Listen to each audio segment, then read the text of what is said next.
What's up, everyone, and welcome to Project XTalk, an Xbox podcast, episode number 152, presented by Save the Game Media. I'm your host, Kevin, and on today's episode, we're talking leaks, more leaks, and there's some Tokyo Game Show stuff, too, to talk about. But before we get to all that, I got to introduce my co-host, JamPackSam. How are you doing, my friend? What's up, man? I'm doing incredibly well. It has been a week. We have got a lot of stuff to talk about, and Xbox unintentionally has just been all over the news. And some ways unfortunate, some ways fortunate. At any rate, we've got a packed show for you guys tonight.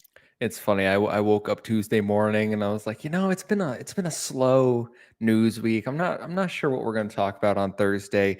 And then I log on to Twitter and everyone's like the SpongeBob meme with the fire going there. I'm like, what's going on? And then I was like, oh, okay. And then I spent 4 hours at work trying to I'm a journalist. I can decipher all this.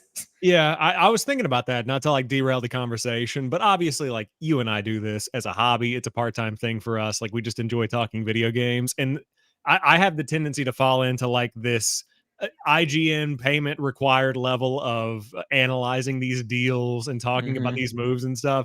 And in reality, I'm just a dude. I'm not connected to any of this stuff, but man, I love it. It's simultaneously one of the most stressful times when something like this leaks because you feel compelled to make content and share a hot take on it. But at the same time, it's man, I live for this. I've lived for this since I was 10. I love it. You know what I've stopped doing though to make it a little more manageable is I don't engage on Reddit discussions or other sort of things about any of it. Yeah. I'll read and be like, it's not worth the 3 hours of people responding to me telling me I'm wrong or stupid. I do that on Twitter now where if somebody comes back and they're like, what do you mean this, that, and the other? I'm good. I don't need it. I'm fine. Thanks. All right. Well, let's jump into the actual show proper. Remember, we are live every Thursday right here on YouTube. If you can't just live, we post Friday mornings on all your audio platforms. While you're over there, make sure to drop us those 5-star reviews on Apple, Spotify. I do want to point out you can still rate our PlayStation show No Limits and enter our Spider-Man 2 giveaway. That will be ending in less than a month now. So if you haven't rated them, go over. And that leads me into our next thing I want to talk about.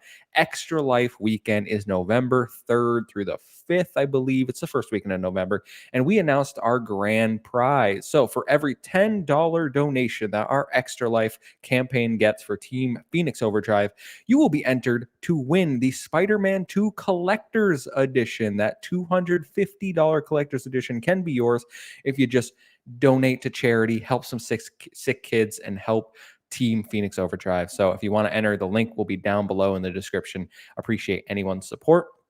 And if you want to support us further, get early access to Save the Game Media content and exclusive bonus post shows, head over to patreon.com/SaveTheGameMedia. Choose the tier that's right for you, like our current Patreon supporters. So thank you to Bucky Blue, Fabulous Brianna, Brianna's mom, Brianna's brother, Brianna's wife, Nikolai at Night, Cypher Primus, Brendan Myers, Marcus O'Neill, Lillian, Mimi J, The Snack Network, David Hotright, Dave Harp, the Xbox Expansion Pass, Alpaca Tom, and Lee Navarro. Thank you all for your support. We appreciate each and every one of you. Sam, that's housekeeping out of the way. So let's dive right in because this is a packed show. Got to start off, though. What you been playing? I have been playing. So to back up, I finished Starfield. I don't know if I mentioned that on last week's show. No, you hadn't. Yeah, so I finished the main quest, and finished I use loosely just because finished can mean a lot of different things in Starfield. You're not really finished with the game until 2027 or whatever. There's just so much to do. You rolled credits. Correct. So I rolled credits on it. I know how it ends. I've started New Game Plus. And then now that that's over, obviously I'll come back to Starfield, but I wanted to move on to a little something else. Been a busy week. So I moved over into some more of the Crew Motor Fest. I mentioned that Ubisoft provided a code so I could check it out for review. And man, it's such a good game. And it's unfortunate because it's going to get overlooked in a lot of ways just because it's a racing game. We even saw with Forza Horizon 5 where IGN was the only one that gave it a game of the year whenever it came out, but it was IGN's game of the year. And the Crew Motorfest doesn't have that Forza Horizon notoriety to kind of fall back on as far as name recognition goes. But soundtrack is fire. Tons of different ways to play the game. There's a destruction derby mode that I've been having a blast with. And so just a ton of fun to be had there. So really, really appreciate Ubisoft sending that over, and totally unbiased take. I got it for free, but at the same time, it's just a great game. Would have bought it anyway. So I really appreciated that. And then Solar Ash. Checked out a little Solar Ash action, which is the new Game Pass Get. It came out in 2021, but it came to Game Pass last week, and it's kind of like a puzzle slash action game with a really cool kind of I guess journey vibe is the best way I could Mm, describe it. And really enjoying that one from the makers of Hyper Light Drifter. Has that's the what I sequel. thought. Yeah, so Yeah. it's that. So those are the three things I've been spending my time on. Awesome, awesome. So, I haven't played the Crew Motor Fest, but everyone I've talked to or listened to about it has done nothing but say that the game is fantastic. So, I'm glad to hear you're enjoying it. But I also rolled credits on Starfield since we last talked. Nice, very cool. Um, so I rolled credits. I have put the game aside. 40 hours in, I feel like for me, I'm done with it at the current moment. I've done all the main quests. I've done all the faction side quests. There's the rest of my achievements basically look like outpost stuff and like getting Right. materials, crafting, and I'm like, that's not really what I'm enjoying about this game. Like that's not the stuff I want to partake in. My side quest log was getting pretty low, so it's like I think I'm ready to step away for now, come back to when the DLC or maybe like big updates or whatever for Starfield. But 40 hours, I love my time with it. Can't complain about it. Yeah. Yeah. No, I feel you on that. I think that for me, I hit the 40-hour mark. And it's not that I don't want to go back to it, but right now there are so many other games that are coming and that are out right now. Like I still want to go back. I swear I'm getting back to Diablo 4 at some point to play the seasonal Mm, content, but it's like I want to play other things. There's a Halo event going on right now. Just trying to find time outside of even just like living life as a normal human being. It's so hard to find time for all these. There are too many games this year. Like I know I've said it before. There's a lot. Yo, I'm already making lists of when for games for next year. I'm like 2024 is stacking up now. Dude. Let's go. I mean, at what point do we say, like, I just can't play it? I just don't have the time, don't have the bandwidth. Like, I've got to choose something. Right now, Forza Motorsport is on the cutting board just because, like, I know what that's going to be. I don't need to play it. I know it's going to be a great racing game. Not to say that I'm like, it could suck. I don't know. But, like, I know what I'm expecting. But with, like, Alan Wake 2, got to play that. If I had a Mm-hmm. PS5, Mm-hmm. Spider Man 2, top of the list. Like, there are so many. How do you choose? So I know the new Star Ocean remake game that's coming out November 3rd. I'm like, that's a wait for sale for me. I like the demo. I played that this week, but I'm like, I can't. There's no way I'm gonna have time to play that. So I'm making my choices. But I played a few other games this week I want to talk to you about. Disney Illusion Island. This is Really? yes. So I've been playing this with my girlfriend. We're co-oping this game. I got it on a deep sale, like $20, so it's like half off, which I thought was pretty good. I heard some okay things about it when it launched back in July, and I would describe this as baby's first Metroidvania. There's not really any like combat, like you can't kill Mhm. the enemies. It's more about platforming and like finding stuff and silly Disney cut scenes and stuff like that. It's fun. It's colorful. It's not very long. I apparently it's only like 6 hours long. Yeah. And so I'm like one third of the way through it, enjoying my time with it. Just a slow 30-minute, 40-minute game here and there with that. Shout out Goofy and Donald though. They can jump higher than everyone else. Apparently, I don't know why. I don't know what's going on, but Interesting. yeah. Other than that, The Legend of Niuda Boundless Trails. I got to talk about. My full review is out on the channel now. Thank you to NIS America for providing me a code for that game. This is a PSP port brought to the PlayStation 4, not even PlayStation 5, brought to the PlayStation 4. And it's part of the Trails series, which I love, like The Legend of Heroes, Trails of Cold Steel, and all them.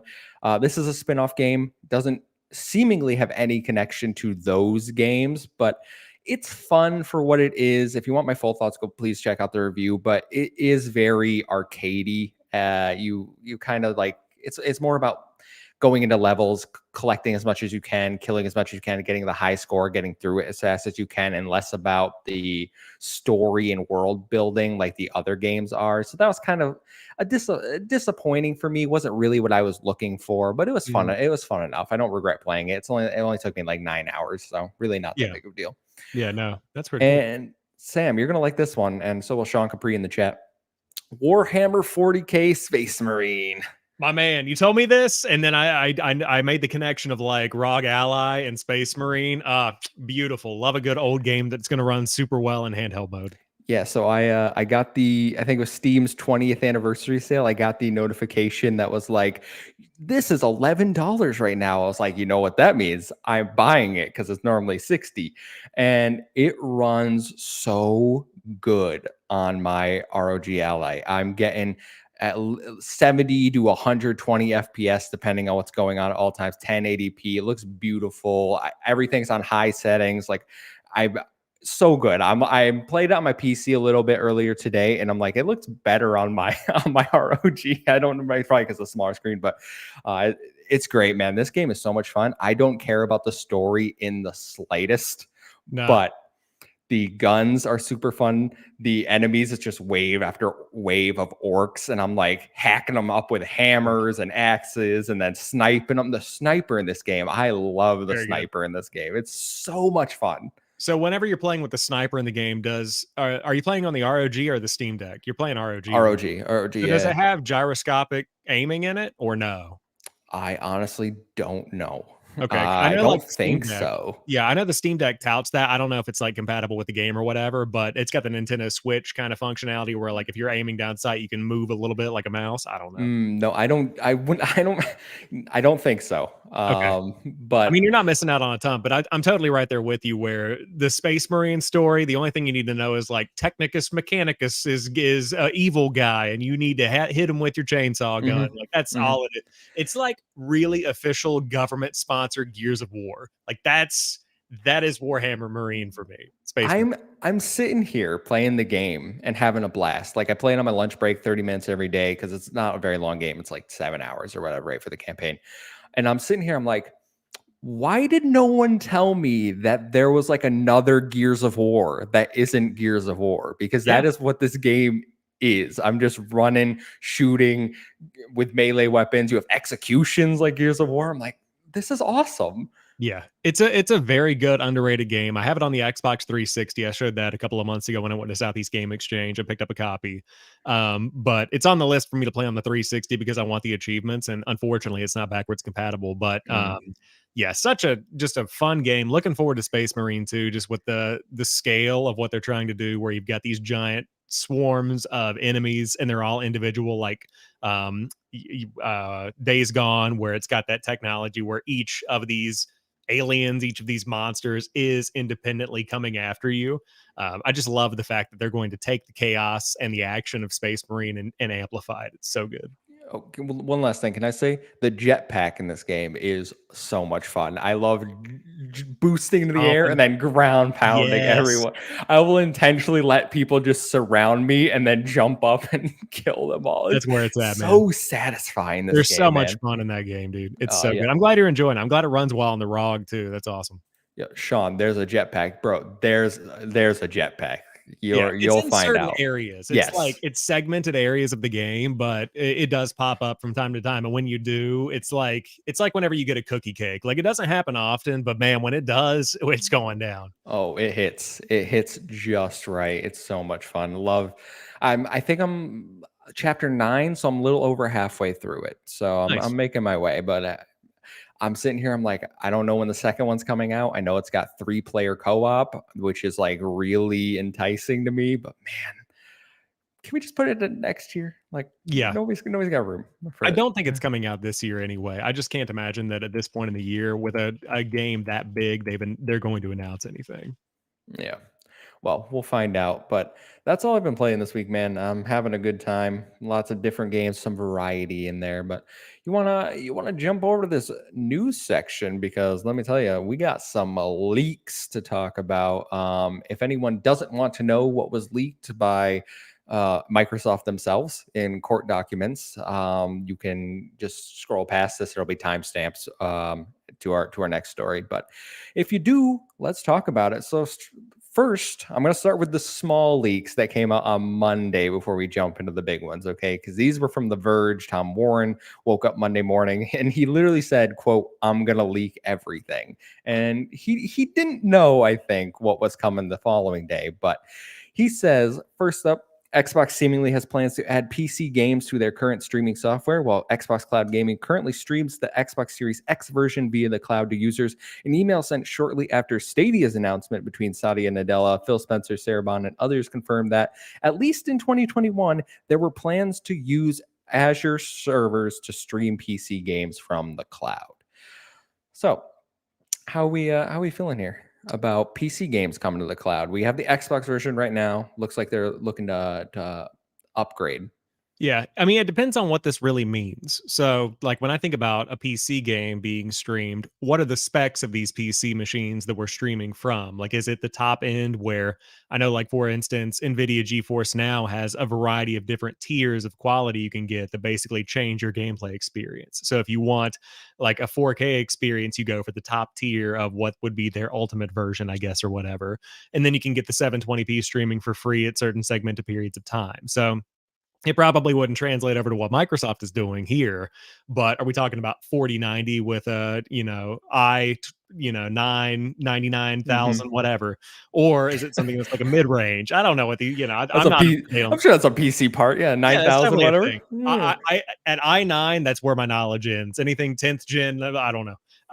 But like what kind of PCs are we running here?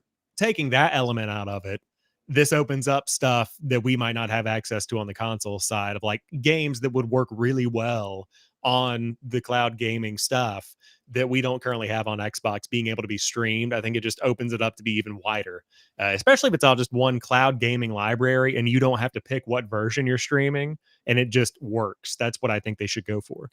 My first thought with this was, would if your cloud streaming works really well, which it does for me every time I use it. I've had nothing but really good experiences with Xbox Cloud Gaming.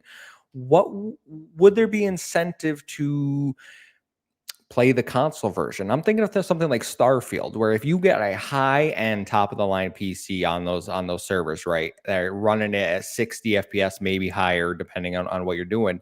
Why would I choose to play the 30 FPS version on my natively on my Series X versus if cloud gaming is working really well for me over that version? You know what I'm saying?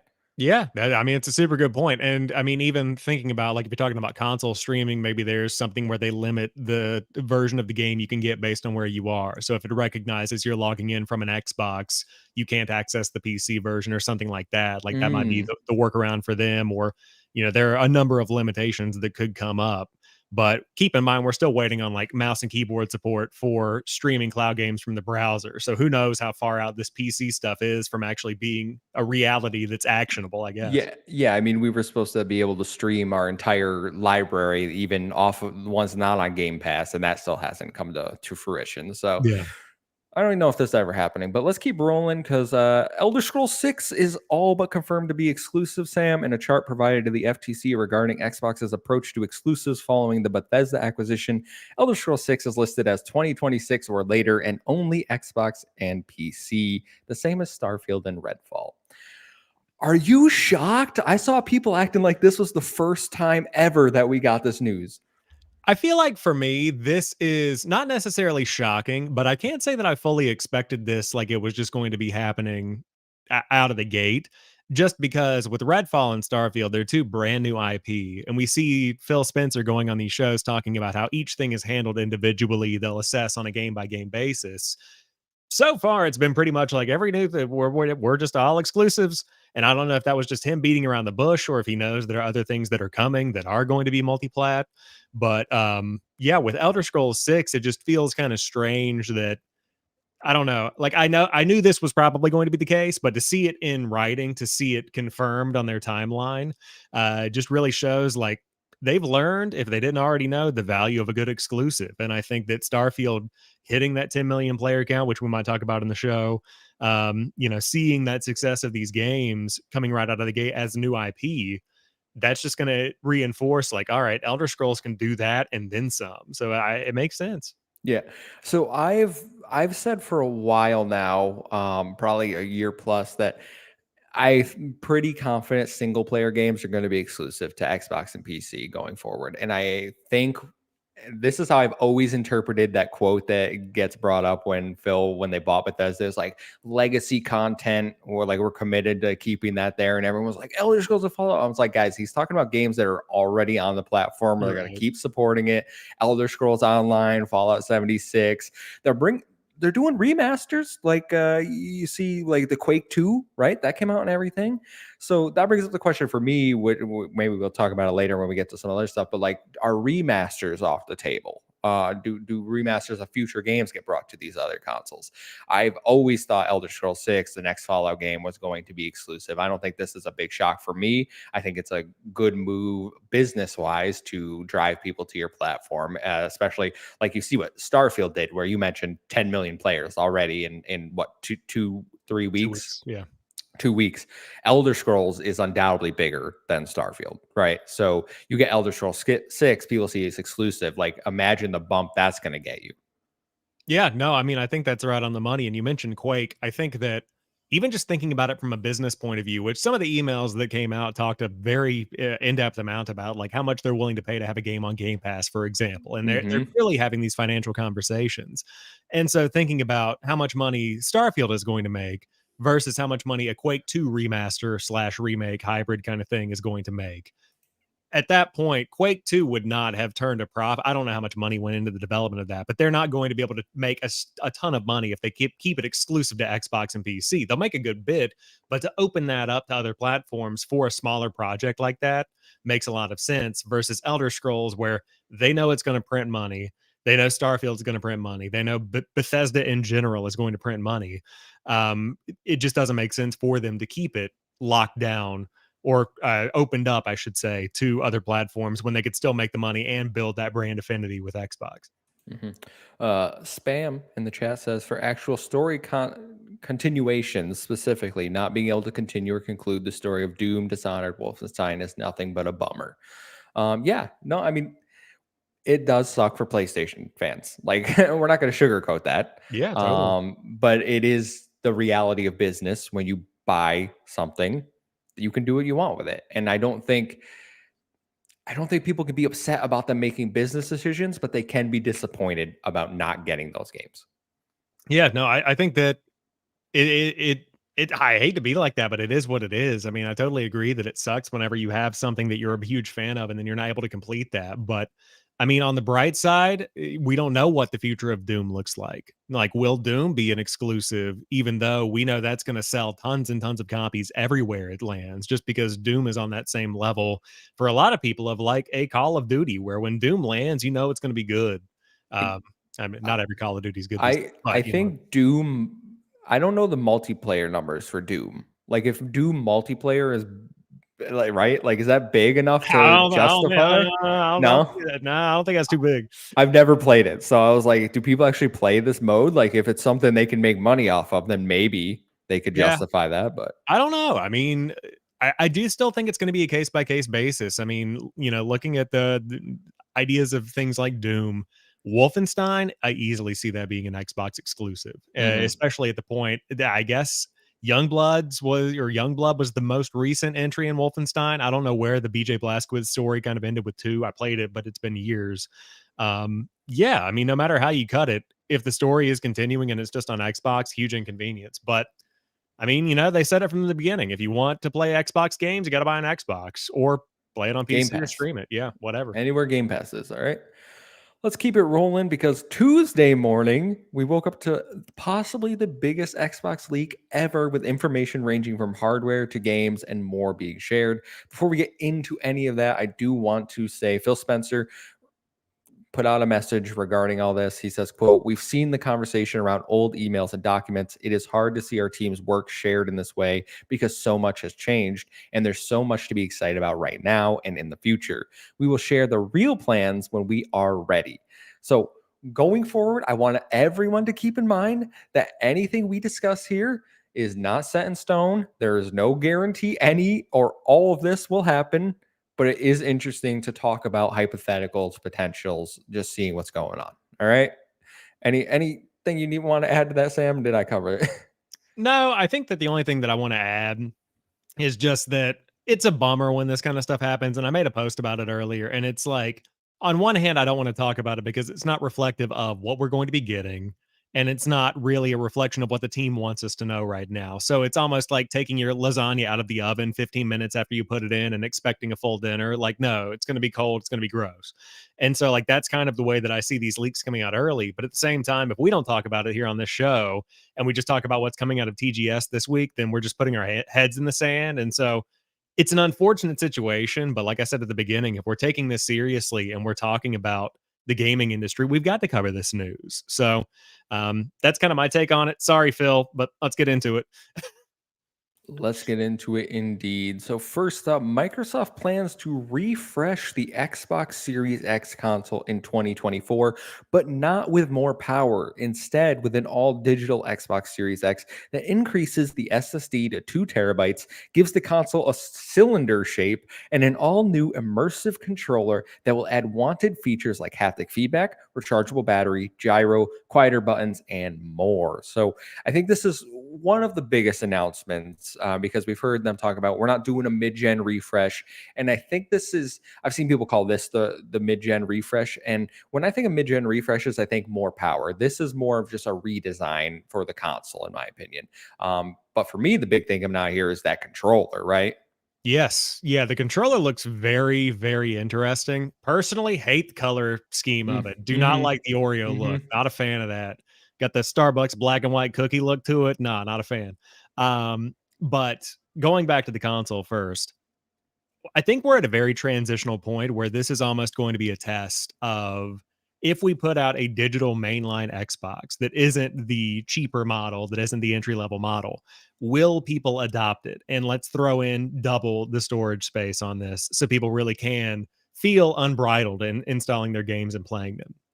And if this is a success, which I assume that it will be just as successful as any other Xbox, because a lot of people don't care about physical games, that could be the confirmation they need of, all right, next one's going to be all digital, no disk drive, nothing. And I've seen people talk about it online. They can Mm-hmm. easily implement the USB plug where you just use a USB C in on the front and you can play your physical games. I think that's the direction we're going with this. So, yeah, the console revision is not a big deal for me. Cylindrical, looks like a trash can. It looks so bad. It I looks just pretty have bad. to say it. I do not like the new design. Whether they keep it or not is something we'll have to wait and Right. see. But man, my first reaction was that is ugly. Like that looks like the Wi-Fi extender on my that plugs into my router behind my TV. I was like, that's what it looks like. The PS5 looks like the router, and then this looks like the thing next to it. Yeah. I mean, I don't have a huge problem with it, but just thinking functionally, like, are these mock-ups? I know everybody was like, "Oh, there's a $99 handheld included in one of the mock-ups or this PowerPoint presentation that leaked," Yeah, and they we were heard like, something "This about is that. this is the first time we're seeing the Xbox handheld." Listen, homeboy, that thing was copied and pasted from like a generic, like, this is what a gaming handheld looks like. I don't know if this is real or not. It could just be photoshopped onto literally a Mac Pro. I don't know what this thing is going to be, but yeah, it's going to be weird to see what the future looks like. But that controller, I mean, do you want to talk more about the controller? Do you have more details in the notes on it? Yeah, I can pull up more details about the. I only included the general notes that I was adding, kind of like the dual sense features, right? So let Yes. I mean, me. the big thing here, I can just speak to it a little bit while you look it up if you want to, but it's Yeah, got, I like got it right here. you said haptic feedback, rechargeable battery, which is big, gyro, quieter buttons, and thumbsticks as well. But the big thing is the cloud feature. Did you see the cloud feature on this? Yeah, here we go. I'm bringing it up on screen. So right here, it's got the over on the top left where it says "Play Anywhere." It's got Xbox Wireless 2, Bluetooth, all that good stuff, which is upgraded, but direct to cloud. So this is taking a page out of Google Stadia's playbook, where instead of having to go connect to your Xbox, which is then transmitting your button inputs to the cloud, this connects directly to the Azure servers. So hypothetically, this could lower the latency time to where streaming a game like Call of Duty, once this acquisition closes, from the cloud to your Xbox or any other device should feel more one to one comparable to what an Xbox would feel like. That's a big deal. And that shows a lot of commitment to the cloud if they're shaping a whole controller feature around that. I think that's pretty big.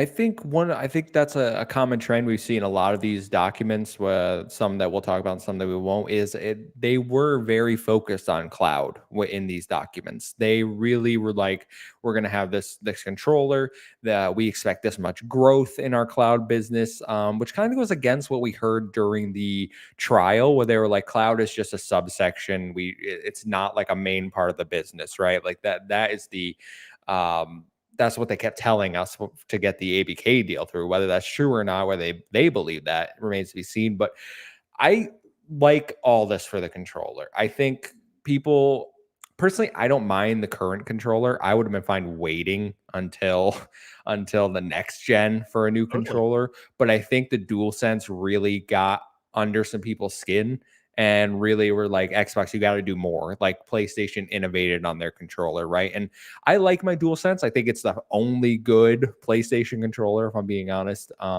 So I'm happy if they add those kind of features. Those are the big ones for me. I don't know how much the other stuff I even understand or will use. Yeah. But change this color scheme. This is ugly.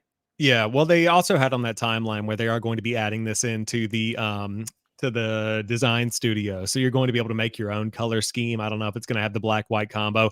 The bottom left here, immersion, it says Mhm. VCA haptics double as speakers.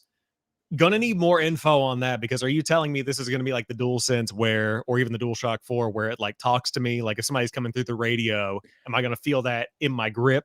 Or like what exactly is going on there? But I agree with you. I think that my hope for the next Xbox, the 2028 one that leaked a little bit, I want it to feel more of a leap forward because, like, when you boot up a PS5 for the first time, you're like, okay, this is something new. It's got a new controller, new console, Mhm. new UI. You boot up the Xbox Series X for day one in 2020, and it feels pretty much the same as booting up your Xbox Just One X faster. the day before. Like, it's a little bit faster. You've got quick resume, and there's a share button on the controller now. That was pretty much it. Like, it was the same exact UI. So I would like a bigger leap forward for the next one. The only time I've liked the PlayStation 5 talking to me is when I played Bug Snacks, because every time you catch a bug snack, you get its little voice coming out of the controller, bunger, bunger, bunger, bunger. So, you know, Well, just something to look hopefully for. hopefully they'll bring that fan requested feature to the new Xbox controller with bug snacks once that launches. All right. Well, let's keep rolling. We got plenty more leaks here to talk about. So we already knew Xbox planned to launch their next console in 2028, but thanks to these leaks, we have more information about the plans. Xbox states, quote, our vision, develop a next generation hybrid game platform capable of leveraging the combined power of the client and cloud to deliver deeper immersion and entirely new classes of game experiences. Apparently, Xbox imagined you'd play these games using the power of a $99 gadget, perhaps a handheld, and Xbox Cloud gaming together. The roadmap provided in the documents say the hardware design would begin this year, with dev kits arriving in 2027. However, projects like Keystone are also listed, and that was the cloud gaming stick. And we know that that has not panned out, so they could shift strategy. Sam, you might understand this more than me, but what are they even trying to say here? Develop a new generation hybrid game platform. So, for me, what this means, and again, like we're going off of a handful of PowerPoint presentations. For me, what this means is instead of relying fully on the console itself to do all the processing of these things and to put out this resolution, the frame rate, the textures, everything that it needs to make the game look good, it would couple a powerful console which could function on its own at or above the Series X level, which would obviously be above because we're talking about 2027, 2028. It would take that power of the console and then it would couple that with the power of Azure servers to where Mm. instead of it just having to do all of it, it's got a little bit more beefiness from the cloud. But obviously, that relies on the constant internet connectivity, not having a dropped connection, having a powerful connection. The question is, how much is it relying on the cloud? Like, are we talking about cloud kind of filling in the gaps with some of the textures, maybe allowing for DLSS, where you've got super sampling that takes less powerful hardware and upscales it through the power of AI? Lots of questions like that. But the $99 gadget being able to run full Xbox games sounds really interesting. And to clarify, because I've seen some like confusion online, they aren't necessarily saying it's going to be their $99 handheld. Hmm. Like, it's not necessarily an Xbox handheld. It could be the equivalent of, like, let's say Backbone comes out with a full little Kindle That's what I Fire immediately S. thought. Yeah, Backbone, Razer Kishi. right. Like one of those things where you can pick it up at Target for $90 on sale, and then all of a sudden you're logging in playing cloud games. It could effectively become that. So this is where I think Phil's statement comes in, where they say, we're excited to share things when we're ready. The plans have changed, and it's unfortunate things are early. I think that, like you said, the comments during the trial with the FTC, where they're like, hey, cloud is a fraction of the user base. We're barely turning profit on some of these things. Mhm. I think all of that combined with not only the aversion to having like a digital only console, but the aversion to digital games as the only way to play. I mean, that might be a vocal minority, but it just doesn't feel like people are ready to even think about a cloud hybrid console. That's a turnoff. That right there is kind of how I'm reading it as well. Not only are people not ready for it, but I don't think that the infrastructure of the United States is ready for it. Like if you're going to require everyone to have some sort of constant internet connection to even play their basic games because you've integrated like cloud streaming into the games themselves, I don't know if that works for a lot of people, especially in like the middle of the country where internet infrastructure is not very good. Like they're like, oh, I got 15 megabytes down, right? Like they cannot handle that kind of stuff. There are places that still rely heavily on being able to do the physical games, which is why when we were talking about the digital Series X, I'm like, okay, that's for new adopters that want that. You have the current Series X if you don't want that. And then I do think like no matter what, there's always going to be that option to plug a USB disc thing into it, like Sony is rumored to be doing, right? This though, like I read that 99 gadget. My first thought, Razer Kishi. They even had that little mock-up, and I was like, that looks like the Razer Totally. Yeah. Kishi backbone thing. And I'm sitting here and I'm like, okay, is was this their original plan? And things have shifted to realizing like, hey, cloud isn't going to progress as much as we thought. So maybe they're just going to do more of a traditional console. And then the handheld aspect, we've talked about them investing in things like the ROG Ally, the Lenovo Legion Go. Like maybe those could be the companions that would work with something like this if they did go this route in the future, along with your things like the backbone that you can grab for $99. It could be a wide plethora of things. Totally, yeah. And I think that when it comes down to it, there's also the competition aspect as well, where it could easily, very easily be a repeat of what happened with the PS4 and Xbox One generation, where if Xbox comes out on, Summer Game Fest 2028 or 2020, whatever they announce this thing, and let's say PlayStation's lining their announcement up the next day, and Xbox comes out and they say, we've got a cloud hybrid game console. Unfortunately, it's going to be always online, but you're going to get slightly better frame rates. And then PlayStation comes out and it's just a game console that people understand, are familiar with, Hmm. and are able to like process what that's going to look like financially, infrastructure wise. Like that could be a disaster level if players across the board aren't doing the exact same thing, because having that difference and leap of faith into the technology that hasn't really proven its worth yet, people aren't going to like that at all. This, what this reminds me of is the Xbox One press conference where Totally.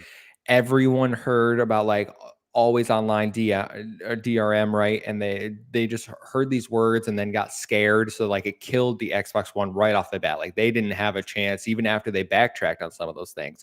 So if you don't market something like this that's new that could possibly scare consumers away, if you don't market that correctly, you're dead in the water again, which I think is a big risk as opposed to the competition, whom it probably will be more likely to just say, here's the PlayStation 6. Yeah. It's going to play the new God of War, the new Last of Us, the new Uncharted, like the heavy hitters. And most gamers could be like, that's all I'm looking for. Yeah, and I mean, I think also just from a personal reflection, like we were talking before the show, I've been putting out a ton of content talking about these leaks on TikTok, Reels, YouTube, and all that stuff. And people don't care about the technology. Like we care about it because we're talking about it on an Xbox podcast and the tech community cares about it. But random dude going to Walmart looking for what his next game console is going to be, they want to see the games that they're going to be playing and they want to see them at a fidelity that they enjoy. Like he wants to be able to see like 4K 60. All right, sick. For a Looks great. price that they can Yeah. afford. Yeah, and price is a big part too. So like 399, 499, that kind of tier. They don't care about cloud hybrid using the power of Azure. Like, these are all just Nadella's talking points during a press conference. Normal people don't care. Mhm. So we need to get those games, continue making good games, but figure out what that messaging looks like, because you got to figure out how to sell that next gen. Yeah, I don't think I included it in here, but there's some article that was saying like 75% of Xbox sales in the EU are Series S. So Yeah, that only further cements your point where it's like people just want the cheap option to play the totally. games at a decent looking frame rate and resolution, right? Yeah, yeah. People literally just want to play games, and anything Mhm. beyond that is us just getting too into the weeds with it. Yeah, I try to explain that to people where like fidelity or quality mode is the preferred option for most gamers. Yeah, Like and I mean, the majority of people don't even open the options. Like, they just play the game and it is what it is. Like, I know Forza Horizon has a performance and a quality mode. Everybody else just sees a car game. That's the way that it is for a lot of people that aren't listening to this podcast and that aren't in these conversations. Trophy room, shout out Joe. You telling me the terror flips and skips don't matter? That's what I'm telling you. That's That's what I'm that's what we're saying. saying. That's why the Switch has sold 137 million units, and that thing runs like a potato most of the time. So Yeah.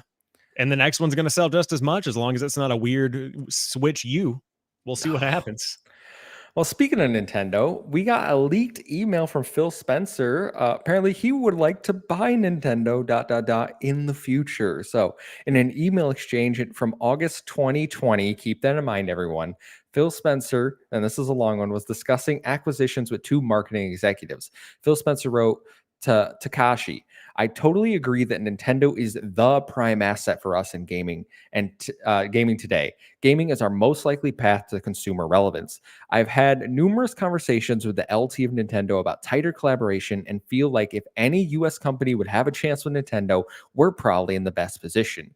The unfortunate or fortunate for Nintendo case situation is that Nintendo is sitting on a big pile of cash. They have a board of directors that until recently have not pushed for further increases in market growth or stock appreciation. I say until recently, our former Microsoft board of director member Value Act has been heavily acquiring shares of Nintendo, and I've kept in touch with Mason Morfitt as he's been acquiring. It's likely he will be pushing for more from Nintendo stock, which could create opportunities for us.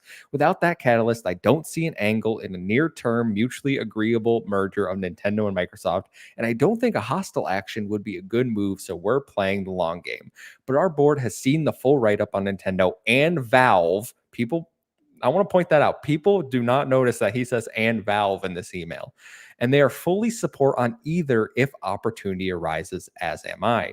Confidentially, we have two fairly active M&A discussions in gaming right now, Warner Brothers and ZeniMax. I took ZeniMax to the board last week. Prior to the board discussion, I asked Amy and Sadia if they wanted me to slow either or both given the TikTok discussions, and they both emphatically told me no. They're fine doing all three if these deals make sense. I won't say Warner Brothers or Zenny is Nintendo, but both are for sale and getting and gettable by us if things align.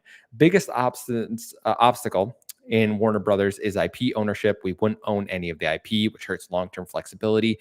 And only obstacle on ZeniMax is valuation expectations of the founders. But I think it's likely one or both of these happen, which will help us continue to double down on gaming relevance.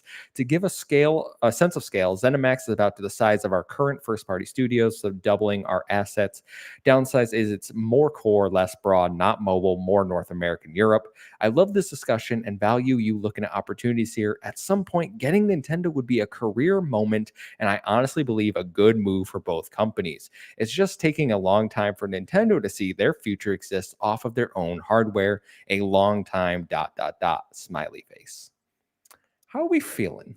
I love the fact that in the second paragraph when you started, Phil says, confidentially, we have two Yeah. fairly, it's like actively being read on every podcast and shared on Wario 64. No, but I think that this is the corporate speak of like pie in the sky. What would you want to happen? And of course, you're going to want to acquire one of the big players. Like if you went to Jim Ryan and said, hey, do you want to buy the Xbox section of Microsoft? Yeah, he does. Anybody wants the big competitors because the more you have under your roof, the more money you make. Um, will it happen? No. Number one, like Phil says, big pile of cash. But number two, I said it on Twitter, Nintendo has made a money machine. It is literally printing cash with the IP they have, with hardware that is affordable for people, and there is no end in sight. They literally can't screw it up. Now, I say that. We look back at the Wii U. We don't talk about the Wii U. They had good games, just really about hardware. I also love the smiley face. Very good call out there. But there's no reason for Nintendo to sell. And I know that I was listening to KFGD earlier this week from Kind of Funny, and they were like, during the Wii U, towards the end of that, maybe I kind of see that, but there's no point now because they're doing really, really well. So even though this email is from a couple of years ago, Nintendo's been killing it since 2020 and well before. So yeah, I think this is just aspirational speak, but it's also interesting they wanted to buy Warner Bros, Hmm. ZeniMax, which they did, Nintendo, and TikTok is also thrown in there. Like they're like, hey, any big relevant company, make them an offer, send them a check. Let me know. Let me know. I remember discussing the Warner Brothers rumors way back when they were happening. And it seems to me like, I mean, that we know from the email, they had the green light to go ahead with Warner Brothers and ZeniMax if the deals made sense. I think ultimately, if we had to look at Warner Brothers, I think that IP ownership really probably killed the deal, just judging by what Phil's saying here. We know ZeniMax went through, and I saw someone quote that ZeniMax originally thought they wanted 10 billion, and then they got them for 7.5. I don't know if that's true or not, but people were pointing that out there. The Nintendo one, I think is pretty laughable. It reminds me of the Xbox documentary where they were like, "Oh, we went to Nintendo in 2000 and they laughed us out of the room." And I was like, if you went to Nintendo in 2023, they'd still laugh you out of the room Yeah, because even in 2020, the Switch was killing it. totally. I don't understand, like, maybe this is just the nicest way Phil can put it to say, hey, Nintendo, not going to happen unless they somehow go out of the hardware business, which isn't going to happen anytime soon, the Switch obviously proves that. If their next console is another unmitigated disaster like the Wii U, then maybe Microsoft's like, hey, maybe we can make a partnership here. Do I think Microsoft ever acquires them? No way in hell would regulators ever allow that. They can barely get Activision Blizzard across the line. You think they're going to be like, "Oh, Nintendo, yeah, we'll sign off on that one." Yeah, no, no way. I think that obviously right now they're going at I think that this was probably a precursor to the discussions around Activision Blizzard, if not a part of it. Like there are multiple different email threads of like, all right, so what's on our wish list this year? And so they're going through and they're like, all right, we've got Nintendo, and everybody's like, okay, what else? And then they get down the list all the way to like Warner Brothers, Activision, ZeniMax, those kind of things. And so they're probably narrowing down the list of things they're going after. But yeah, Nintendo is not in the running at all. I just don't. I No. never see that happening. Do not foresee that ever. I mean, Nintendo has been around since they were a card company in the 1800s. Like they're not going Hmm. to sell to Microsoft whenever they don't even have a foothold in that. Nah, not going to Yeah. happen. Yeah, Ghostly March in the chat pointed out the Switch may end up being the number one selling console of all time by the end of everything. Certainly Yeah. could be. I think what this does open up is the fact that Phil Spencer wants to have some sort of relationship with Nintendo. We've long heard the rumors of Microsoft wants Game Pass over on the Switch, right? Like we know that they've signed that 10-year deal for Call of Duty and Activision Blizzard games. Like I think Phil really wants some sort of in with Nintendo. Maybe they don't see them as a competitor in the space, despite what they tell the FTC. But that'd be wild to me if they actually were like, we'll work together against Sony. I mean, I feel like Phil wants to be everywhere. Like if PlayStation wants Game Pass, they can have it. If Nintendo wants Game Pass, they can have it. The more routes to make money for Microsoft, they'll go for it. Yeah, How would you feel? I've heard that from numerous people, and I'm not saying Phil doesn't want it, but how would you feel if Game Pass went to PlayStation? I mean, I would want to know what the experience is for PlayStation people. Like, is it going to be cloud streaming? Are you Hmm. literally able I mean, I would assume it would have to be cloud streaming. And at that point, it's kind of a question of why and who. Like, are you really going to pay for Game Pass to stream from your console that's a PlayStation console that can already play a lot of the games that are on Game Pass natively? I just don't know what that would look like. But personally, like I wouldn't be mad about it in the same way that I'm not mad about people that choose to play on PC or if it's a cross-platform game. Like I'm not mad that people choose to play FIFA on Xbox versus PlayStation. The more people playing more games if that's how they want to experience the game, then go for it. But I can't imagine it's going to be the best version of the game you can play. Can I get trophies? Says Joe in the chat. Best I Um, can do some achievements and gamer score, but Achievements. I imagine you'd log into your Xbox profile on your PlayStation and get some achievements. But I'm always thinking about that, and I was because I'm there. I'm like, if they put the entirety of Game Pass, right? There's really no reason to buy an Xbox because you'd have PlayStation, and then you could have all the Game Pass games on PlayStation if it was native. If it's cloud or a curated section, then I kind of would be more okay with it. But the only way I'd like if Xbox was like, we're done with consoles, then I can understand them being like, it's going to Switch, it's going to PlayStation. Other than that, it just doesn't work in my brain. yeah, and even then, like, it's going to PlayStation, it's going to consoles, things like that. Like, wouldn't they just put their games and publish them on other platforms? Like, I'm sure PlayStation would love to have Halo, an Xbox game published on PlayStation.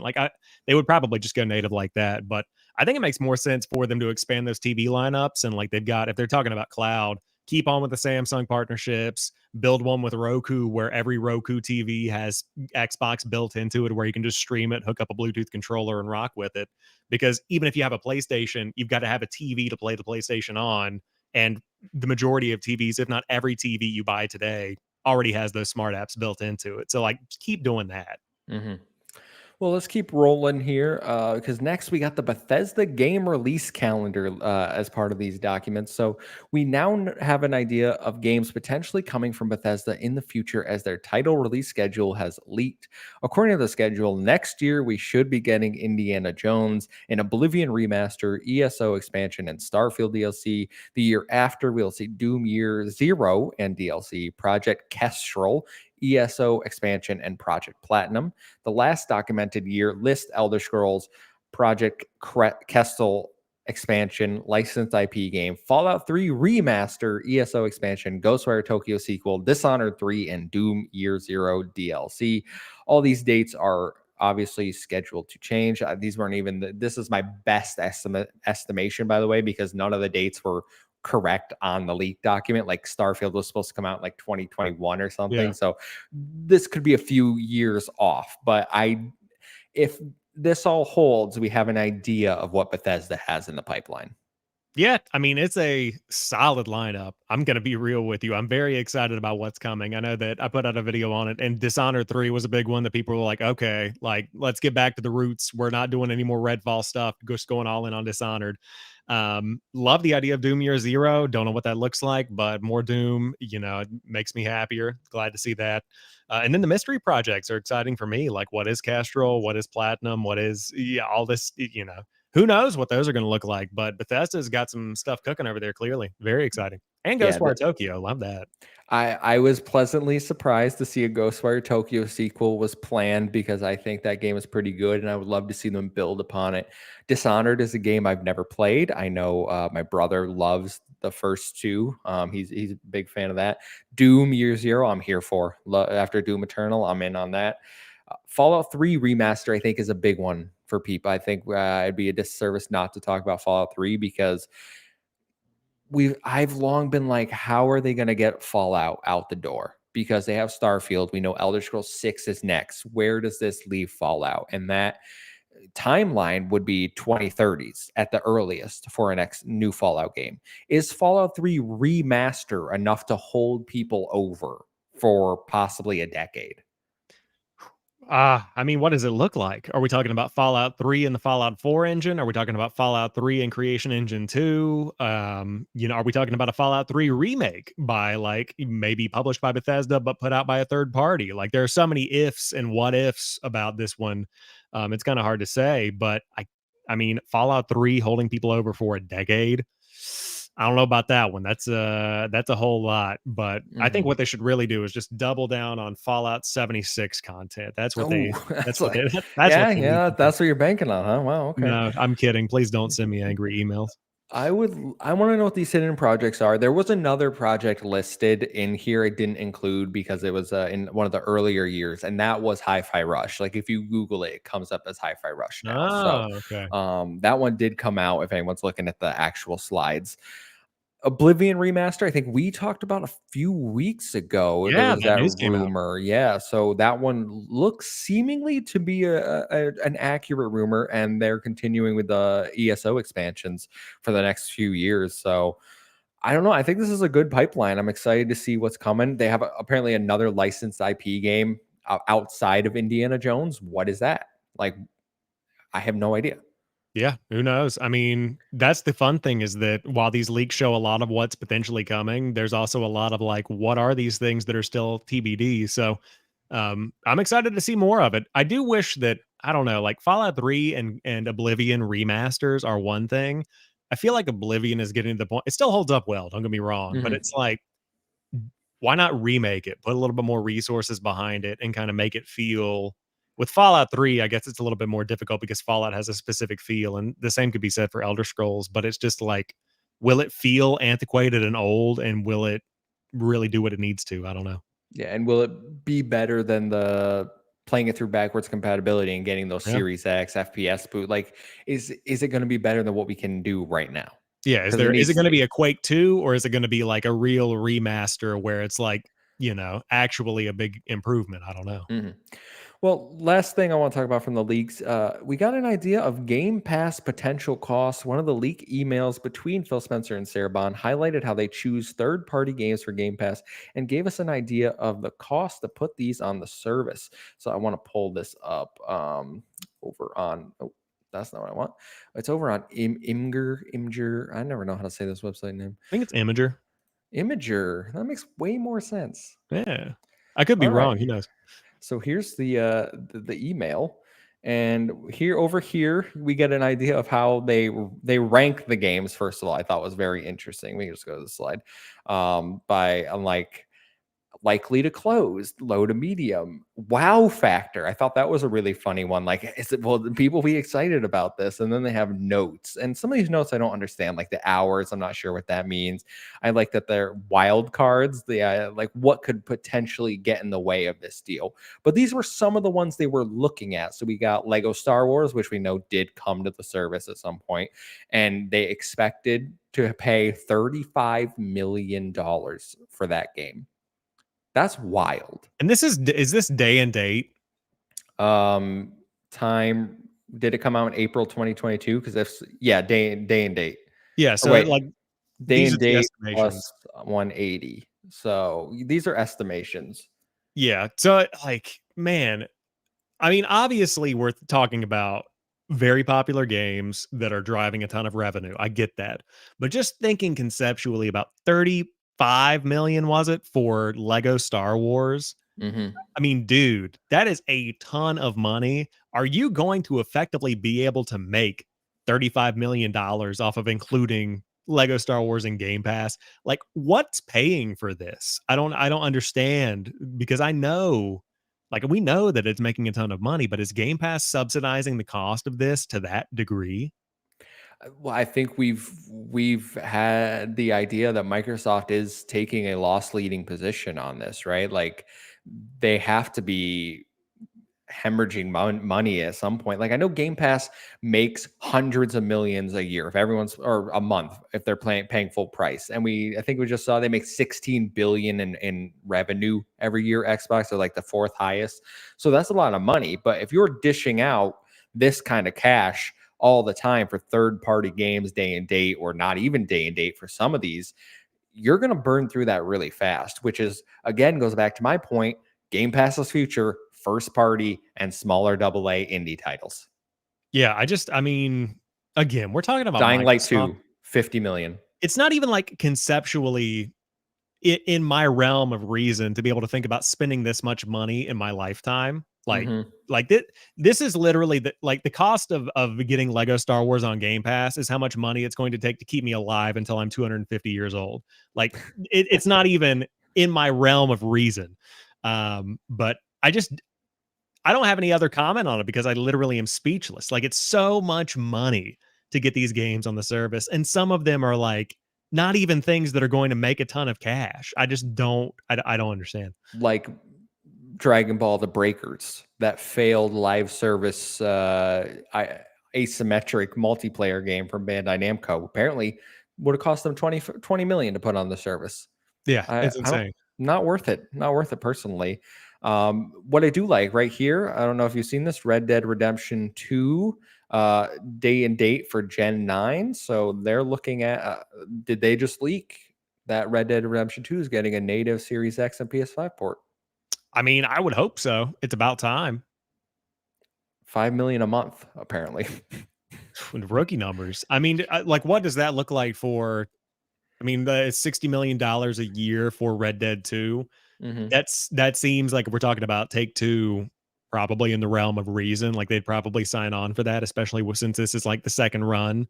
But still, just like exponential amount of money for stuff like Wreckfest 2, which is in the 10 to $14 million range down there at the bottom. Hmm. I'm sorry, what? Then Baldur's Gate 3 grossly underestimated, which the devs Yo, commented and they were like, "We get it." But they also didn't expect to be as good as they are. But like $5 million for Baldur's Gate, dude. Let's they switch called those two. they called Baldur's Gate 3 a second run Stadia PC RPG. I don't know what So it means, but it sounds offensive. I know it does sound offensive. I think there was like clarification. I think Jess Gordon put it out, and it's all perception. Like they could mean anything by it, but it literally was meant to be a Stadia game, and then Stadia Mm. flopped, and it's like this is it literally its second run as far as a release goes.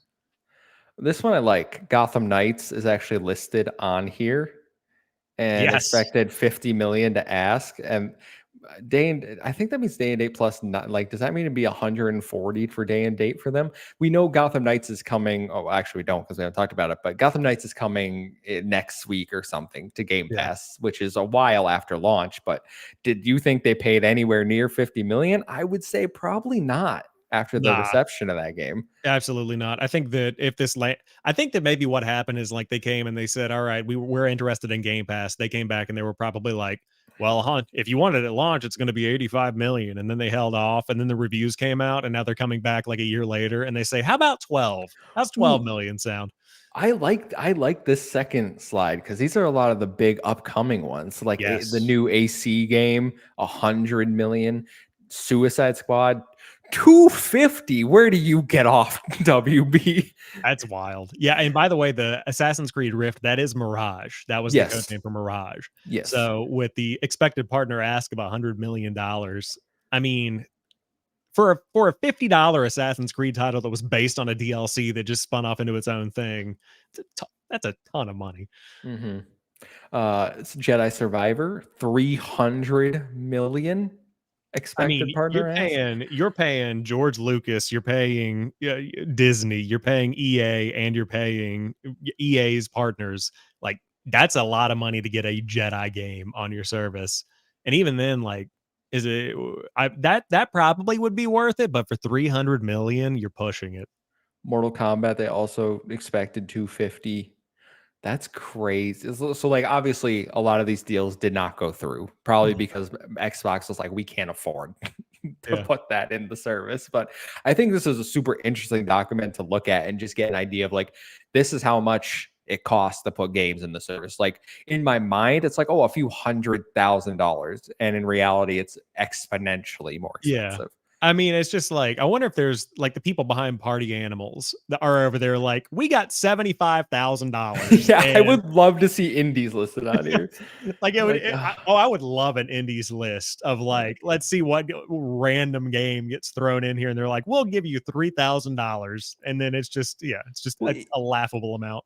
even something niche like Return to Monkey Island expected 5 million. So like people might be getting more money than we think. I would love that. I mean, Microsoft needs to share the wealth. I think that if it does come out that they're like, let's say a dev goes off the rails and it's like a one person dev team, like let's say the Vampire Survivors guy, I'm sure he's getting paid Oh very man, I well. hope so. Yeah, I'm sure he's getting paid incredibly well, but imagine him coming out and being like, "Hey, I got $25,000." And everybody's like, "Yo, what? I'm sorry. You gave Gotham Knights or you were going to give Gotham Knights 50K or whatever and you're giving Vampire Survivors bro 25K? Come on." God, they just break NDA. They're like, can I get some more money, please? Yeah, I wouldn't blame him. All right. Well, that was a nice little, That was fun. yeah, that was a neat little thing to look at. So that's all the leaks we're going to talk about. I'm sure there's plenty more that I missed, but I thought those were the most interesting. So anything you want to comment on the leaks before we jump into our next topic, Sam? On that last one, that had the same vibe of me and my fiance going through Zillow trying to find a house of like 800K. Oh, that's fun. That was the same exact energy. We can't afford that. Yeah. Oh, maybe whenever I'm 57. Maybe I'll die by then. Oh, just You kidding. Just should kidding. make a spreadsheet, like expected ask. All right. Yes. Yeah. Positives, negatives, bring it to the Yeah. homeowners. Hours All spent per room. Yes. That's exactly what I'm going to do. per room. All Per right. Well, room. let's jump into story number 2. Tokyo Game Show was today. Well, Xbox's showcase was, and we have the announcement roundup for you. So, first, maybe the biggest announcement, depending on who you ask, Swery and Suda51. I only know who Suda51 is. Are bringing their time looping horror action game to Xbox Series X and S in 2024. It's called Hotels of Barcelona. I didn't write Yes. it in the document. That is correct. Professional here. I wrote the description of the game, didn't Yes. put the title. Did you look at the trailer for this? I glanced at it this morning whenever I woke up, and I didn't really give it too much of a thought. I'll be honest with you, visually did not blow me away. Me Was either. not Me either. it reminded me of Shadow Complex from a couple of years ago. But I mean, I know Suda 51's a big deal. Just don't know if this game's going to be a big deal. But the concept sounds cool. Time looping horror action. All right, I'm down. Yeah, it didn't do anything for me, but Suda51 carries a lot of weight with his name. The next announcement, Octopath Traveler 2 is coming to Xbox and Windows in early 2024. I called this like last week. You Whenever did. we got the write-in, I said Octopath Traveler 2. Lock it in. I mean, it's good to see it finally coming over and not getting trapped. We were talking about how the original was on there. Now the sequel's coming. So now you can get the entire you can get both tentacles ready and waiting for you on Xbox. Yes. Sell it as a double. I was gonna make a joke. I don't know what 16 is though. I don't know what the abbreviation for 16 is. Like octo. XVI? Well, I know the Roman numeral. I Oh, meant okay. like Sorry you about know that. how it's like penta, hexa, octa. Like Oh, yes. I don't know what the 16 is. So. Sextenta, yes. Yeah. Sex tentacles. It's probably I'm probably very. Anyways, continue. ESO is getting localized in Japan. Cool. Congratulations. You can play Elder Scrolls. Phoenix Wright Ace Attorney trilogy comes to Game Pass next week on September 26th. This is a big deal for people that like these visual novel style games. Obviously, this was the only platform that this game originally skipped when it was released in the West, so it's finally coming. Yeah, that's cool. Also, on a note with that one, it also has touch controls on cloud. So I see this as being like a really good. I'm on the couch, just want something to play while I'm watching a movie or whatever. This is a really good opportunity for that. So cool to see touch controls coming there. Did you? And this probably you probably didn't, but did you try Danganronpa when it came to Game Pass? I did. Oh, okay. Yeah, it was Thoughts? not my thing, but like it worked. Yeah. Yeah, it functioned well. Yeah. I played like a chapter and a half, and I was like, I get it, but like Yeah. this isn't for me. And that's kind of how I feel about Phoenix Wright. Yeah, no, I mean, I had always heard about Danganronpa, but it much to my confirmation was not my thing, and it still is not my thing. I'm gonna try Phoenix Wright just because I remember playing them briefly on the DS back in the day. But it's a good opportunity to dive in, check it out. I feel like my taste have changed, and looking at the trailer, like it looks fun. So we'll see what happens. Next, we got Althea, the Wrath of Aferi, coming to Xbox soon. This is you play as two people working together. This one didn't do anything for me, if I'm being honest. Nah, this isn't a me game. No. Aiden Chronicle 100 Heroes launches on Xbox and Game Pass April 24th, 2024, which we already knew thanks to the Nintendo Direct last week. Nice. Yeah. Once again, not my kind of game, but glad to see it coming. Much like TGS, didn't expect it to be my kind of thing. Said that last week, but got a couple of good perks there. The hypest announcement that my brother texted me at 6 a.m. and I woke up early to make sure that I was reading it. And I actually read it wrong at first. I thought it said Infinite Wealth, said Ishin. So Like a Dragon Ishin is coming to Game Pass this year. And Like a Dragon Gaiden, The Man Who Erased His Name, is launching into Game Pass on November 9th. I pre-ordered that game yesterday, so I had to wake up and cancel my pre-order. Nice. Yeah, I mean, I think that it's very interesting to see them build this relationship with the Yakuza games, just because I did not like. Obviously, we've seen that kind of coming into its own since the beginning of the console generation, but it feels like Xbox is really solidifying themselves as the place to play these, especially for Game Pass players. So, really cool to see day and date for the man who erased his name, especially. And Ishin is it came out earlier this year. It's a spin-off. It's got the same character models, but it's a completely different story set in like feudal Japan. You're like a Yeah, samurai. It was a really cool action game and not the turn-based style. So I enjoyed my time with that. I'm excited for Gaiden. I thought when my brother texted me, it said Infinite Wealth and that we were getting the brand new one next in January on Game Pass. So I kept my pre-order for that one, but I went from high to medium on yeah. this. But really good announcement. Minico Night Market launches into Game Pass on October 26th. This is one of those cozy games that I don't understand. You're doing chores. What's going on here, people? Yeah, a good Game Pass get, cool for people. Did you know that there are 3 games in the My Lovely series? My Lovely Empress comes to Xbox and Windows in 2024. I had no idea these games existed, so Me either. Never once heard of this. Finally, Sam, an announcement for you. Long DLC has been yes. announced. Well, I mean, it was always confirmed. This is just the Well, yeah, trailer. we got the Yeah. trailer. Yeah, Yeah. yeah. So it's coming September 27th. It's going to be more Wolong, and I love that. I need to get into Liza P. I kind of want to check that out this weekend. There's a Wolong DLC crossover with Liza P. But yeah, love more areas, love more weapons, love more Wolong. So still one of my favorite games of the year for sure. Love that. So a pretty good Tokyo Game Show, basically kind of around what we expected. Some smaller announcements, a few Game Pass things, mainly targeted towards the Japanese audience. But let's talk about the Game Pass games coming for the rest of September because available right now, you can play Party Animals for cloud and console. You can also play Payday 3 for cloud, PC, and Xbox Series X and S. September 29th, you get Cocoon for console and PC. October 3rd, Gotham Knights for cloud, PC, and Xbox Series X. And the Lamplighters League for cloud, PC, and Xbox Series X and S. Sam, any of these piquing your interest? I might check out Payday 3. Definitely checking out Cocoon. Very excited for Cocoon just because it's kind of one of those limbo style experiential games. Somerville is one that I played earlier this year that I think came out last year. Mhm. But yeah, those two in particular are really good. Gotham Knights is a cool get. It's not one I'm going to be diving back into because like it's the worst time for it to come to Game Pass. There's so many games that are coming out. But it does kind of feel like it was intentionally a co-op game. So for Mhm. Game Pass players to be able to kind of get in and start to play with 4-player co-op again, that could be really cool. That's the most full that game's going to be in its entire life. So yeah, Gotham Knights getting a little love. Don't mind that at all.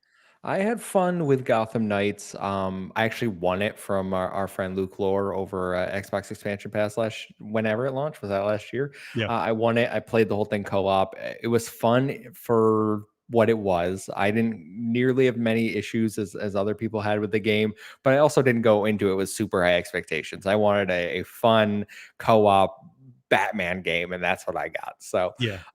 check that one out if you're looking for something.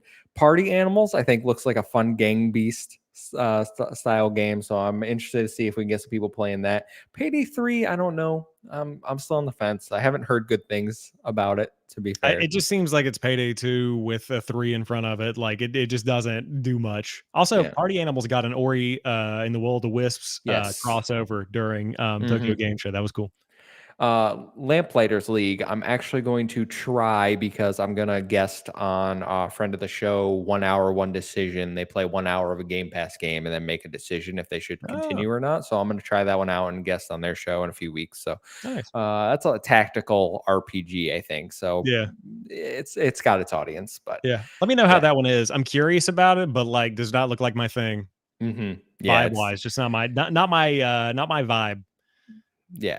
Luke says Gotham Knights is good, but not Arkham. Still True. haven't played any Arkham game. Did he just say Gotham Knights is good, but not Arkham as in Arkham isn't good? Luke, dude. No, he's saying, but it's No, not no, as that's what good. he's no, you heard what he said. We're blowing him up. Hit him up on Twitter, complain right now. Yeah, tag him. Yep. Luke does. He said Arkham's bad. Luke Lord doesn't like Arkham. Wow. Well, we got Joe and Luke. Okay. Well, that is it for the news. And we only have one listener question this week, Sam. So let's jump into that. And it comes from It's Kyle in the Discord. If you want to write in, you can tweet at us at Save Game Media, or you can join our Discord. The link is down below. And this is one we didn't talk about it in the news, but it's a good time to bring it up. With Glenn Schofield leaving striking distance, Embracer laying off people in mass, do we think this has to do with inflation and cutting costs, or is it something to worry about related to the increased cost of games versus how profitable they can be, and how one bad game can close a studio? I mean, I think that between striking distance and Embracer, it's two totally different situations where Embracer just blew up too fast and now they're having to cut fat after that deal fell through. We talked about that last week on the show. And that's a situation in and of itself where scaling up slowly and sustainably is what developers and publishers need to be able to do versus just gobbling things up left and right willy nilly because the price is right. Embracer is the hoarders of game ownership where they just buy everything they want and then they have a garage full of things they can't afford to store anymore. And it's unfortunate because good people get laid off in the process. That's the bad part. With striking distance, that was another one where I feel like personally the Callisto Protocol built itself up and was talked about as like this spiritual successor to Dead Space. And between literally Dead Space coming out, which definitely harmed the Hmm. sales of the Callisto Protocol, and tech issues at launch and a lackluster story overall, even though it was a good game, like we both maintain, Callisto Protocol was good. Hmm. It just didn't hit what it needed to hit. And my question with this is like, and we talked about this a bit in the Discord, like what happens now? Because now your captain that started this studio a couple of years ago is gone. You've got, I think, the CFO and another And the executive, all COO, yeah. yeah, they're So all 3 leaving. So now you've got this group of devs. I think one of the lead designers or something is stepping into the CEO role of the company. And so it's just kind of like this. I would not be surprised to see this just dissolved or acquired. And it sucks because the Callisto Protocol was good and it had a good foundation. I would want a sequel, but financially, I mean, I think there's a good point there of like, does it make fiscal sense to really go after that whenever people might not be clamoring for it? I don't know. yeah, you took the words right out of my mouth, because you see, I'm kind of upset because I feel like Glenn Schofield kind of came in, was like, thought he was a big deal. He was like, my game's gonna sell because of me, like of my prestige with Dead Space, right? That didn't pan out. They gave him a enormous budget of $160 million. I don't know where that money went into this game, because it should not have cost that much to make the Callisto Protocol. So clearly they spent the money inappropriately for what this game should have been. Like, you should have started a lot smaller. You could have saved people a lot of jobs, and it's just a bad look, in my opinion, to now be like, we're out, peace. Like, we came, we messed crap up, and now we're leaving the studio kind of flailing, in from what I'm looking at. And I hope the studio can rebound and recover. And I would love to see a sequel. I doubt that ever happens, because I feel like Glenn Schofield was probably one of the ones like pushing for this game. So whether they go with a new IP or they get folded in and start helping crafting with other things, I think it sucks that the whole C suite just pieced out on them, though. Like, that's a bad look for me. Yeah, it's Um, horrible. Really bad feeling. and Embracer, they're in a dire situation. The more I read about Embracer Group, I think even today I just read like they're trying to get outside investment to stay afloat and stop people from losing their jobs. Like, they are trying really hard not to sell people, not to close studios. But I think we're going to see a lot more of these articles coming out. Like Crystal Dynamics, I think the Marvel's Avengers team got laid off this week, right? Because I mean, the game got delisted. They're not making more content for it, but then immediately it was Embracer lays off Crystal Dynamics stuff, which you could know was going to happen. Still sucks to see, especially because Crystal Dynamics is supposed to be making like a new Tomb Raider game. They're working on Perfect Dark. There is stuff that people could be doing, but Embracer's kind of cutting costs right now.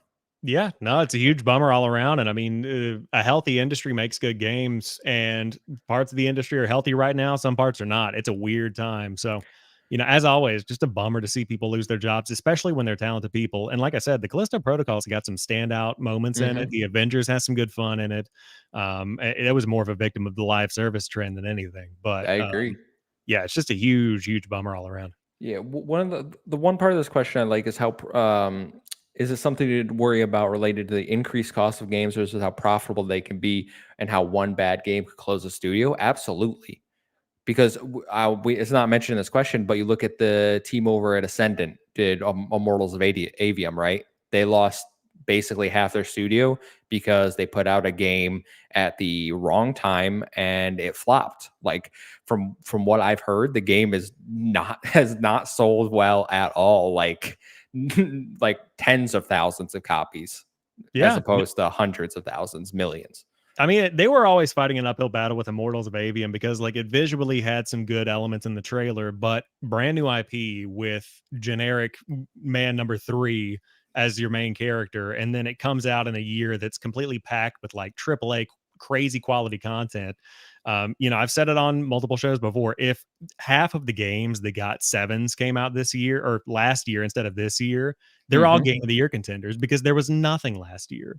And now you're putting out this double A level game in a year where we're just swamped with good stuff. It's just going to be white noise. And yeah, just Immortals of Avium either should have come out in July or waited until February. There was no in between. Hmm. Yeah, and that Isachan, sorry if I'm butchering your name, says never even heard of it. So marketing failure, which I think is another issue. Like you you don't have the money to spend if you're a double A studio or an indie studio to get the marketing out there. So you rely on the word of mouth. You rely on review scores. I think is a big thing when people, especially this year, are getting sixes and sevens. People are gonna be like, I got Baldur's Gate and Starfield, right? Yeah. Like I'm not about to play that. I'm looking forward to these eights, nines, tens rated games. That's what I'm gonna go play. And then you're left sitting there like, well, why didn't we sell any copies? Why do I have to send Nancy home crying to her children she got laid off? Yeah. That's on poor planning from the publisher and marketing, and it sucks.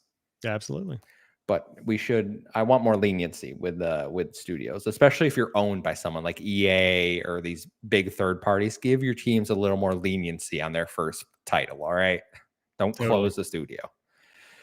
Well, Sam, that's all we got this week. Been a jam-packed show, if I do say Ah, so myself. Okay, that's my weekly one. Why don't you let everyone know where they can find you if they want to hear more of your content? yeah, you guys can find me at JamPackSam on all the social media accounts, YouTube, TikTok, Instagram, all that good stuff. Putting out content throughout the week. Please, no more leaks. I'm so tired. I just want to play games, man. I've been making so many videos this week.